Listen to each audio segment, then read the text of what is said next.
Queridos, prosseguindo então os nossos estudos acerca da nossa confissão de fé, nesses estudos que nós intitulamos No que Cremos, né? Então, que é a confissão de fé da nossa igreja, aquilo que nós, como comunidade local, como uma expressão da Igreja Universal, declaramos junto que cremos e buscamos uma unidade doutrinária acerca desses assuntos, ao menos os temas mais importantes.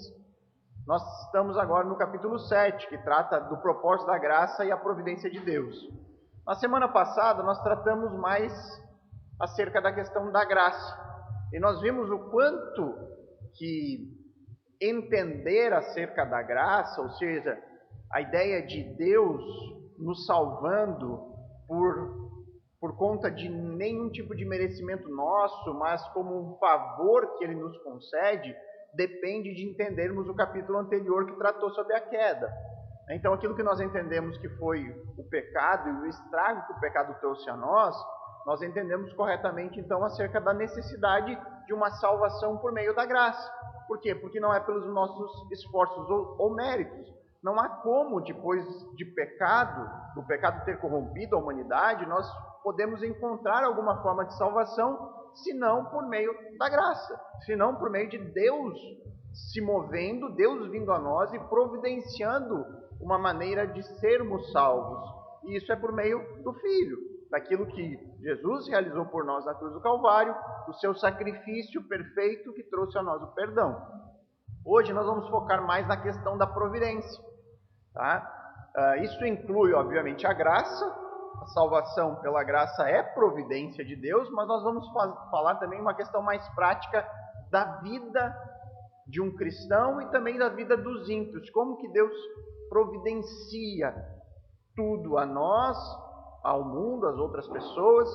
E nós veremos algumas informações que são daquele tipo que o pastor Adriano gosta de dizer sempre, né, que não são difíceis de entender. Nós vamos ler textos e vai ficar muito claro, mas às vezes é difícil de engolir. Às vezes é difícil de nós compreendermos corretamente ou completamente como essas coisas acontecem. Então vamos tratar agora desse subponto aqui, do quarto subponto dentro do capítulo 7, que diz: cremos que na profundidade do seu conselho, Deus deixa seus filhos muitas vezes entregues a várias tentações e expostos à corrupção dos seus próprios corações por algum tempo. Não é difícil de entender, mas eu creio que possa ser difícil de engolir. Como assim que Deus deixa que os seus filhos sejam entregues a tentações? Como que Deus deixa os seus filhos serem expostos à corrupção do próprio coração? E aí nós temos que lembrar algo que nós acabamos de cantar 2 vezes em 2 músicas. Nosso Deus é soberano. Se Ele é soberano, Ele tem o cuidado sobre tudo. Ele é o administrador de todas as coisas. Muitas vezes a gente pensa só do lado bom disso. Mas existe também a ideia de que Deus, Ele administra as bênçãos nas nossas vidas, mas também é o administrador das maldições. Isso é difícil de engolir. Isso é difícil de nós entendermos, talvez, em um primeiro momento. Mas esse é o ensino bíblico. É isso que a Bíblia nos apresenta. Que Deus, muitas vezes, permite que sejamos tentados. Deus, muitas vezes, expõe aquilo que está aqui dentro do nosso coração e deixa que aquilo seja revelado. Mas Ele sempre faz isso com propósitos. Talvez a gente não consiga entender diretamente que propósitos são esses. Talvez aqui nesta vida nós não consigamos compreender em todos os momentos o que Deus quis com isso. Estou enfrentando uma luta muito grande na minha vida. Por que Deus está deixando isso acontecer? Talvez a gente não vai encontrar essa resposta aqui. Talvez a gente tenha que conviver com derrotas. Mas nós, biblicamente, sabemos que Deus tem sempre um bom propósito, mesmo que a gente possa não enxergá-lo neste momento. Então, depois ele diz, por que Deus faz isso? Ele faz para nos retribuir por pecados antigos. para nós sentirmos e evitarmos o poder oculto da corrupção, para nos levar a uma dependência mais constante e próxima dele. Tudo isso pode fazer parte do propósito. Por exemplo, um exemplo prático acerca da minha vida. Não há um único dia que eu não suba aqui neste púlpito com medo, me achando incapaz. Não há um único dia que eu não fique com vergonha ou que eu não tenha que lidar com esse sentimento dentro de mim. Mas por que, Deus, que o Senhor não tira isso? Eu creio que é para me fazer dependente dele. Porque aí todo domingo ou toda quarta, você pode ter certeza, eu gastei um bom tempo orando, Senhor, me ajuda porque eu não consigo. Me ajude a falar direito, porque eu não sei falar direito. Me ajuda a explicar as coisas corretamente, porque eu não sei me expressar e explicar as coisas corretamente. Fala, me usa do jeito que você quiser, porque eu não sei, eu não consigo. Então é algo que, na minha fraqueza, que Ele permite que esteja ali, me faça tornar mais dependente dEle. E não me ache totalmente suficiente. Então isso me faz o quê? Que eu sempre ore. Que eu esteja sempre buscando a Ele e confiando nele. Então isso pode acontecer na vida de cada um de nós em circunstâncias diferentes. E aí ele continua, tornando-nos mais vigilantes contra investidas futuras do pecado e outros inescrutáveis propósitos justos e santos. O que isso significa? Que podem ter coisas que nós não sabemos. Nós não temos a resposta, fazem parte do plano de Deus soberano e que compete a Ele saber os motivos. A gente não deve cair na tentação de ficar questionando por que, Deus? Por que isso comigo? Por que isso está acontecendo? Por que o Senhor me trata desse jeito? Deus sabe. O que nós temos que fazer é confiar. Deus tem sempre para mim um plano que é bom, perfeito e agradável. E dentro desse plano bom, perfeito e agradável, é incluído tentações, provações, tudo faz parte. Vamos ver alguns textos bem interessantes sobre isso? Abram suas Bíblias. Segundo livro de Crônicas, capítulo 32.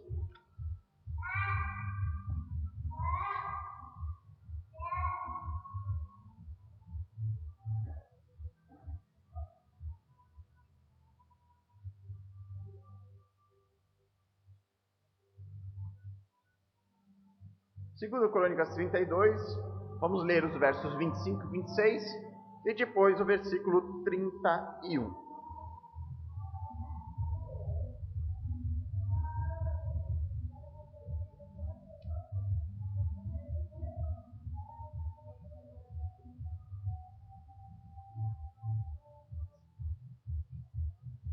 Todo mundo encontrou o texto? Vamos lá então. Versos 25 e 26. Vamos ler o 24 também, que talvez seja importante para nos trazer melhor o contexto. Ele diz ali, por esse tempo, Ezequias ficou doente e estava para morrer. Rei Ezequias orou ao Senhor, que respondeu à sua oração e lhe deu um sinal miraculoso. Deus respondeu a oração de Ezequias de que forma? Ele curou Ezequias e concedeu a ele mais 15 anos de vida. Ele estava para morrer. O profeta Isaías foi o profeta Isaías que foi até o rei Ezequias e falou para ele que aquela enfermidade que ele estava enfrentando era para a morte, ele não escaparia. E naquele exato momento, Ezequias ora a Deus, se arrepende e se humilha diante do Senhor. E antes de Isaías sair pela porta, Deus fala ao profeta, volte porque eu escutei as orações do rei. Avise a ele que ele terá mais 15 anos de vida. E aí Isaías não fez como Jonas, não ficou bravo, não se revoltou porque a profecia mudou. Ele voltou lá e informou, olha, Deus ouviu, você terá mais 15 anos de vida. E como prova ele diz, olha, Deus vai te dar um sinal de que isso vai acontecer. E aí ele diz, você quer que a sombra do relógio avance 10 graus ou recue 10 graus? E aí o rei diz, não, eu quero que ela volte 10 graus, porque ir para frente não seria tão difícil. Ou seja, Deus altera a rotação da Terra e a sombra do relógio solar retorna 10 graus, provando que Deus havia ouvido mesmo a oração de Ezequias. E ele continua, Ezequias, porém, depois disso ter acontecido, não correspondeu como devia à bondade com que foi tratado e se tornou orgulhoso. Por isso a ira do Senhor veio sobre ele e sobre Judá e Jerusalém. Ele se torna orgulhoso e Deus se ira contra ele e contra todo o povo. 26. Então Ezequias se humilhou e se arrependeu de seu orgulho, como também os habitantes de Jerusalém. Com isso a ira do Senhor não caiu sobre eles durante a vida de Ezequias. Mais uma vez ele se arrepende. E lá no verso 31. No entanto, quando chegaram representantes da Babilônia para perguntar sobre os acontecimentos extraordinários que haviam ocorrido na terra, Deus se afastou de Ezequias para testá-lo e ver o que havia de fato no seu coração. Então Deus aqui, no verso 26, quando diz que ele se humilhou mais uma vez, se arrependeu, Deus, ele livra a nação, o povo de Judá, das mãos do reinado da Síria. A Síria levou o reino de Israel cativo, estava atacando e afrontando contra Judá para também levá-los cativos. E Deus livra eles desse cativeiro. E aí, uma delegação de homens do Império Babilônico, que haviam derrotado a Síria, vão até o rei Ezequias para conhecer o reino de Judá. E Ezequias foi orgulhoso e mostrou tudo àqueles homens. Mostrou as riquezas do castelo, mostrou as riquezas do templo, todo o ouro. Lá em 2 Reis 20, Ezequias diz, olha, não há nada que eu não mostrei a eles. E ele mostra todas as riquezas do reino de Judá como se fosse, olha só o que Deus faz por nós, olha só como Deus age. Não, ele coloca aquilo como uma obra dele. Olha que rei próspero que eu fui, olha só tudo que eu tenho, olha a minha riqueza, a majestade do nosso reino e tal. E aí Deus diz, olha, vocês serão entregues na mão dos babilônios. Não será na geração do rei Ezequias, mas será num futuro próximo. E aí a gente pensa, aqui fica claro, Deus, no verso 31, Deus diz que se afastou, Deus retirou a sua mão. Deus se afastou do rei e deixou que ele agisse com o seu próprio coração. Então, muitas vezes, isso pode acontecer. De Deus deixar coisas acontecerem para revelar o que há aqui dentro. Para revelar o nosso próprio coração. Deus age desta forma também. Então, esse é um dos textos mais interessantes acerca do agir de Deus, Nossa, mas Deus não é soberano? Como que o rei ia morrer, ele dá mais 15 anos? Mas então quer dizer que Deus mudou os seus planos? A própria oração de Ezequias estava nos planos de Deus. Ezequias, quando ele ficou doente e morreria, ele tinha cerca de 30, 40 anos aproximadamente. Ele não tinha filhos ainda. Ele era um rei sem herdeiro. E aí Deus concede mais 15 anos. E nesses 15 anos ele tem um filho. E aí nós vamos lá para Mateus capítulo 1. Onde traz a genealogia de Jesus.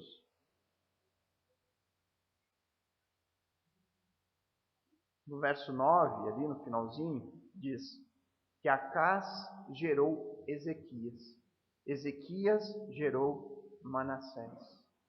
Manassés foi gerado nesses 15 anos a mais que Deus concedeu a ele. Quem que descende dessa linhagem? Jesus. Jesus descende. Não estava nos planos de Deus? Sempre esteve. Sempre esteve no plano do Pai. Então Deus usa as orações. Deus usa. Deus usa as orações do seu povo. Deus trabalha dessa forma. Essa também é uma forma da sua providência. Então não é difícil de ver no texto Deus agindo assim. Às vezes é difícil a gente engolir isso, mas não é difícil. Olha só também o caso do apóstolo Paulo, lá de 2 Coríntios.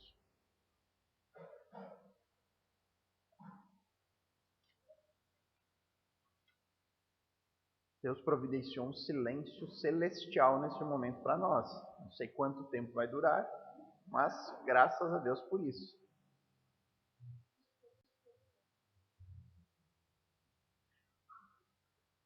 Segunda Coríntios 12,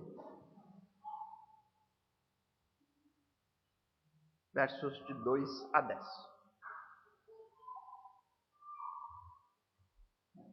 Olha o que diz o apóstolo. Ele diz ali: conheço um homem em Cristo que há 14 anos foi arrebatado ao terceiro céu.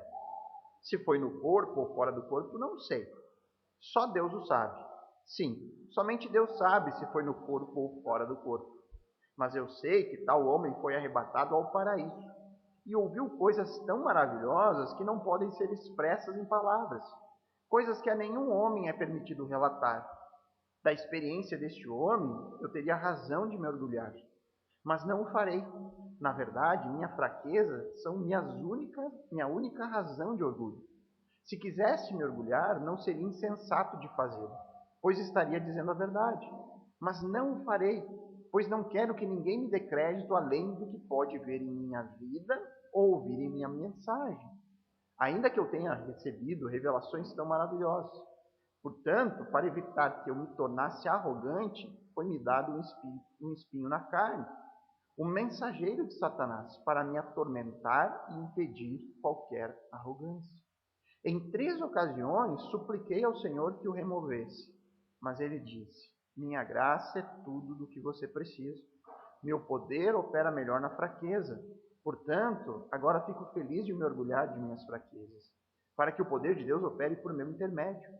Por isso aceito com prazer fraquezas e insultos, privações, perseguições e aflições que sofro por Cristo. Pois quando eu sou fraco, então é que eu sou forte. Ele diz, olha, quando ele fala, eu conheço um homem que foi arrebatado, ele está falando dele mesmo.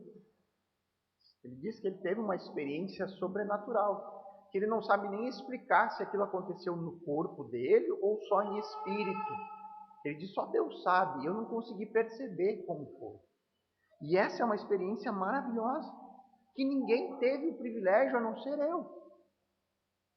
Então, dessa experiência, eu tenho motivo de me orgulhar. Olha só, o privilégio que eu tive. E aí ele continua dizendo que se quisesse me orgulhar, não seria insensato. Eu poderia fazer isso, pois eu estaria dizendo a verdade. O meu testemunho acerca dessa história, desse momento grandioso, que eu não sei nem explicar em palavras, é verdadeiro. Mas eu não vou fazer, porque eu não quero que me dê crédito além daquilo que as pessoas podem ver na minha vida e ouvir da minha mensagem. Ou seja, a mensagem que ele pregava é a salvação em Cristo. Então ele diz, olha, eu não vou ficar contando coisas que as pessoas não podem verificar com os próprios olhos. Eu quero que as pessoas vejam a minha vida, prática, olhem para mim e verifiquem. E que se orgulhem na mensagem que eu carrego. E ele diz, para evitar ainda que eu me tornasse arrogante, Deus colocou em mim um espinho. Ele chama de espinho na carne. Nós não sabemos o que era isso, mas era algo que tirava a paz de Paulo, que atormentava ele naquele momento, ao ponto que ele orou muitas vezes. Ele suplicou, Senhor, tira de mim isso. Senhor, alivia. Até que Deus disse para ele, Paulo, a minha graça é tudo aquilo que você precisa. Eu estou fazendo isso para lhe tornar humilde, para que você perceba o meu poder por meio da sua fraqueza. Então olha só a maneira como Deus age com os seus filhos. Muitas vezes não é só bênção, não é só vitória. Às vezes vai ter lá um espinhozinho na carne, mas Deus tem os seus propósitos. O que a gente tem que fazer nesses momentos é nos apropriarmos daquilo que Deus revelou a Paulo. Que assim como para ele, como filho, é para nós também. A graça basta. A salvação em Cristo é suficiente. Não importa o quanto vamos sofrer neste mundo. Não importa as circunstâncias ruins que vamos enfrentar, as lutas, os espinhos. Por quê? Porque nós estamos salvos. A eternidade é nossa. Somos vencedores em Cristo. E isso tem que ser suficiente. Então, saber disso evita questionarmos, evita murmurarmos, evita o descontentamento. Por que comigo é assim e com meu irmão é diferente? Eu não sei. Alguém tem a resposta porque uns sofrem mais do que outros? Não, nós não temos, mas Deus sabe. Deus o sabe. E nós temos que confiar que Ele sabe o que é melhor para nós. E o melhor nós já ganhamos em Cristo. E isso deve ser suficiente. Essa é a nossa fonte do contentamento. Não é a ausência de sofrimento, mas é estar contente mesmo na aflição. É isso que Paulo está dizendo. Porque eu aceito com prazer, ele diz.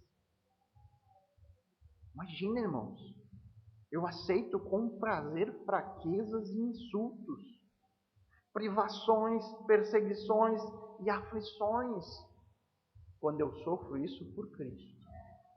Eu aceito com prazer, porque aí na minha fraqueza eu mostro que sou forte. Não porque eu sou melhor, mas porque Deus me aperfeiçoa nesta fraqueza. Eu vou sair da fraqueza, da tribulação, do sofrimento maior, mais forte, mais transformado. Deus está fazendo uma obra. E Ele age nessa obra, e Ele faz ela muitas vezes por meio da dificuldade. Então o sofrimento faz parte da providência. Faz parte da providência. E isso você encontra ao longo das Escrituras inteiras. Esse ensinamento. O pastor encerrou 1 Pedro recheado disso. Foram várias pregações acerca do sofrimento. Isso está a Bíblia inteira. Certo? Vamos prosseguir então? Ponto 5 ali. Cremos que quanto aos ímpios, Deus retira sua graça, permitindo a cegueira da compreensão e o endurecimento dos seus corações, após rejeitarem seus conselhos e seu imensurável amor. O Senhor os entrega a situações de pecados que desejam, para atenderem às suas próprias corrupções. Em resumo, Deus, em várias ocasiões e circunstâncias, Ele retira a sua mão. Ele retira a sua mão graciosa e permite com que o homem se lambuze nos pecados, assim como Ele quer. Deus não intervém. Deus permite como forma de juízo, desde já, a depravação completa do ser humano. O texto que logo vem à mente é Romanos. Romanos 1. Você está aí em 2 Coríntios, é só voltar ali 2 livrinhos. Romanos 1, 24 a 28.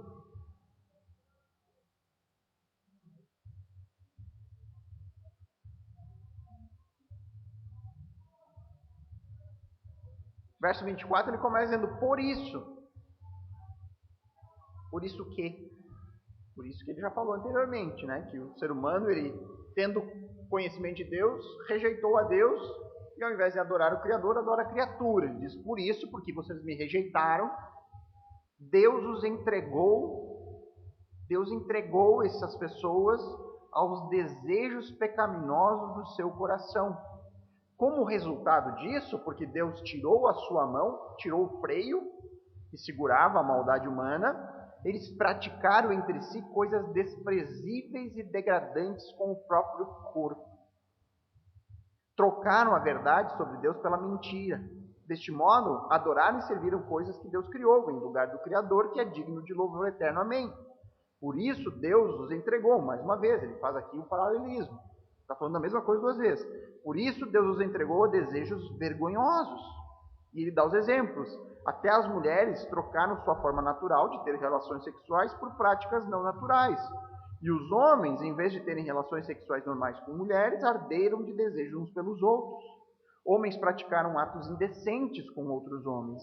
E, em decorrência desse pecado, sofreram em si mesmos o castigo que mereciam.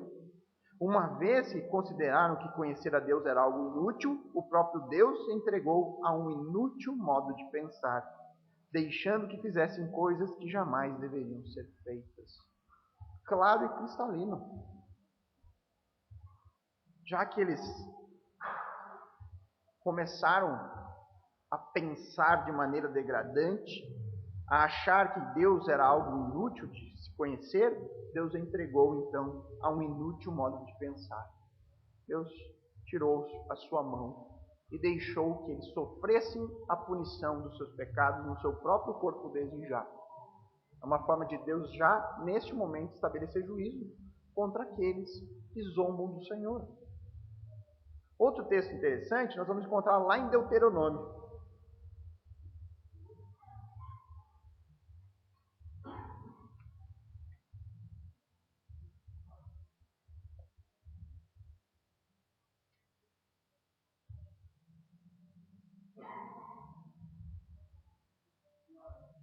Deuteronômio capítulo 2, verso 30.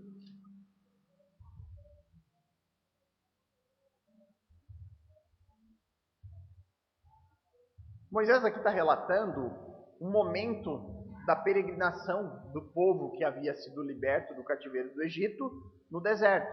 E eles tinham que passar por uma região chamada Esbom, do qual havia um rei lá chamado Seom.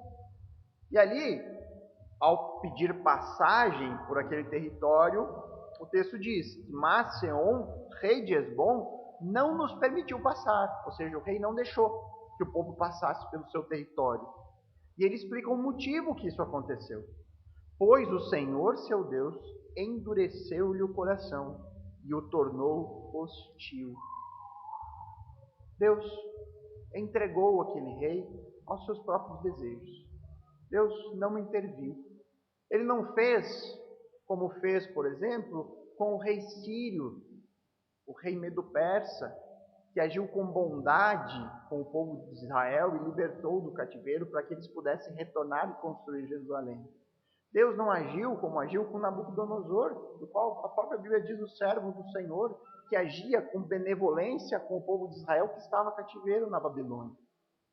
Aqui Deus diz que ele endureceu o coração, tornou aquele rei hostil, e isso teve um propósito, um objetivo, que era entregá-lo em nossas mãos, como de fato aconteceu. Tem como entender todos os detalhes desse plano de Deus? Não. O que eu sei é que Deus tinha um propósito com ele, com esse rei aqui. E esse propósito de Deus não era bom. Era a derrota dele. Deus manteve, não interferiu naquela situação de um coração rebelde contra o Senhor e aquele povo. E Deus fez isso com o seu soberano propósito. Outro texto ainda, Salmo 81.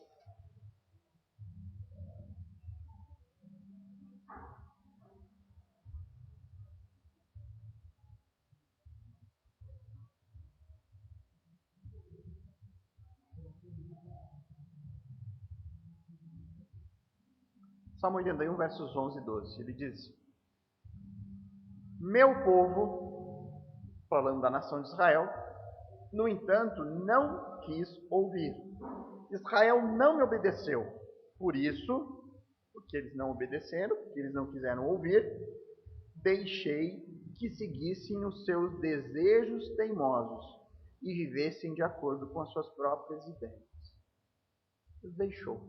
Deus entregou eles às suas próprias ideias. Deus não interferiu. Nós sabemos que vai haver um momento da história que Deus vai interferir. Que Deus vai derramar o seu Espírito sobre todo Israel. E todos crerão. e todos clamarão pelo Rei Messias que eles transpassaram. E eles se arrependerão dos seus pecados. Deus prometeu isso, os profetas anunciaram. Jeremias, Ezequiel, Isaías. Nós temos lá a promessa do tempo em que Deus vai derramar o seu Espírito sobre aquele povo. Mas nesse momento, o texto diz que ele deixou que Israel seguisse os seus desejos teimosos. Ele não interferiu. Isso é culpa de Deus? Não, ele diz, o meu povo não quis ouvir isso.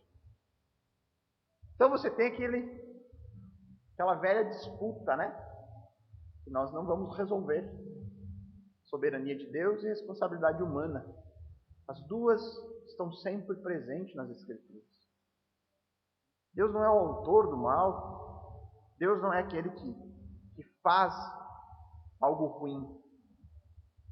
Se nós estamos condenados, é por causa do nosso pecado. Agora, se Deus, na sua soberana vontade, não interferir, nós não temos salvação. Então você tem sempre presente nas Escrituras essas duas verdades que andam juntas. A nossa responsabilidade, precisamos crer, precisamos dar ouvidos, e a soberania de Deus.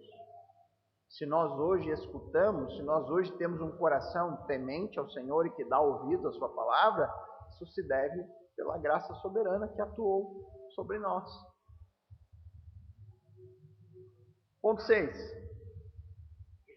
Cremos que a providência do Senhor se estende a todas as criaturas. Existe uma providência de Deus que vai se estender a todos. A tudo aquilo que Deus criou. A gente chama isso de graça comum. A chuva que cai sobre ímpios e justos. O ar que nós respiramos, os ímpios também respiram.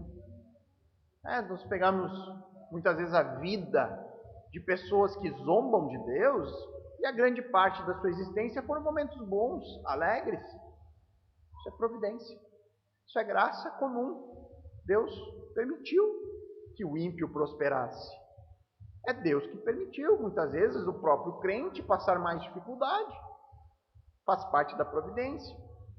Mas há algo que é especial nas Escrituras, em termos da providência, que é em relação à igreja. A igreja recebe uma atenção especial. Ela é descrita de uma maneira única nas Escrituras.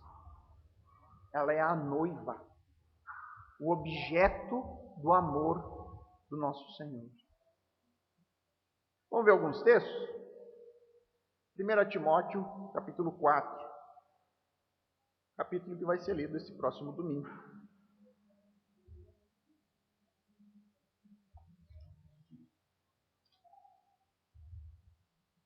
Primeira Timóteo 4, 10.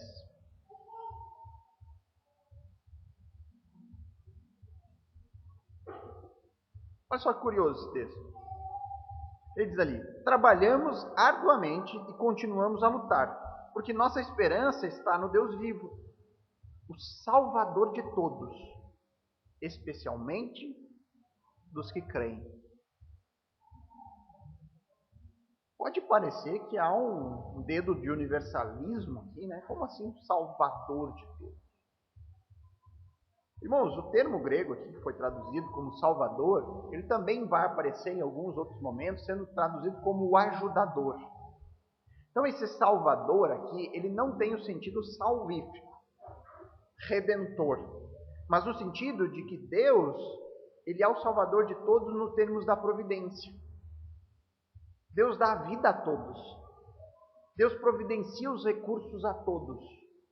Deus é o ajudador de todos, mas especialmente do seu povo. Há um cuidado especial com aqueles que creem. Esses recebem uma atenção especial. Que atenção especial é essa? É sucesso, prosperidade, só coisa boa? Não. É aquela obra de Deus nos transformando.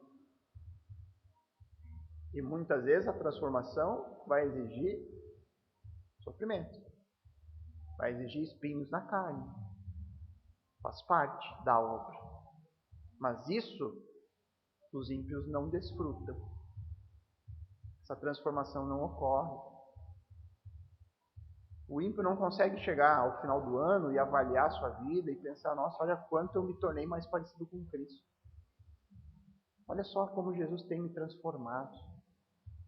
Olha só como eu conheço mais de Deus hoje do que eu conhecia o ano anterior. Olha só os pecados que eu tenho conseguido vencer na minha vida. Olha como eu tenho visto o Senhor trabalhar em mim. O ímpio não tem isso. Há um cuidado especial. Isso fica completamente manifesto no texto de Efésios, onde normalmente nós lemos encontros de casais. Isso normalmente é trabalhado no sentido de marido e mulher. Mas o texto, ele está falando aqui de uma alegoria. O casamento é uma ilustração de algo superior, de algo maior. Então ele diz ali a partir do capítulo 5 de Efésios, a partir do verso 22. Esposas, sujeite-se cada um a seu marido como ao Senhor. Pois o marido é o cabeça da esposa, como Cristo é o cabeça da igreja. Ele é o salvador do seu corpo, a igreja. Olha quantas vezes vai aparecer a igreja aí. Assim como a igreja se sujeita a Cristo, também vocês, esposas, devem se sujeitar em tudo ao seu marido. Maridos, ame cada um a sua esposa como Cristo amou a igreja. Ele entregou a vida por ela, a fim de torná-la santa, purificando-a ao lavá-la com água por meio da palavra. Assim o fez para apresentá-la a si mesmo como igreja gloriosa, sem mancha, ruga ou qualquer outro defeito, mas santa e sem culpa. Da mesma forma, os maridos devem amar cada um a sua esposa, como ama o próprio corpo, pois o homem que ama a sua esposa, na verdade, ama a si mesmo. Ninguém odeia o próprio corpo, mas o alimenta e cuida dele como Cristo cuida da igreja. E nós somos membros do seu corpo. Por isso o homem deixa pai e mãe, se une à sua mulher, e os dois se tornam um só. Esse é um grande mistério, mas ilustra a união entre Cristo e a igreja. Então o alvo principal da providência, da graça, do amor do Senhor, está na igreja. Neste corpo espiritual, na união de todos os que creem, judeu, gentil, japonês, americano, brasileiro, todo aquele que crê em Cristo faz parte desse corpo que é o alvo do amor do Senhor. É a noiva. É a noiva do Pai. Então, queridos, este é o capítulo 7. Antes de passarmos para aquilo que nós rejeitamos aqui, naquilo que nós vimos, alguém tem alguma pergunta sobre esse assunto? A questão da graça e da providência?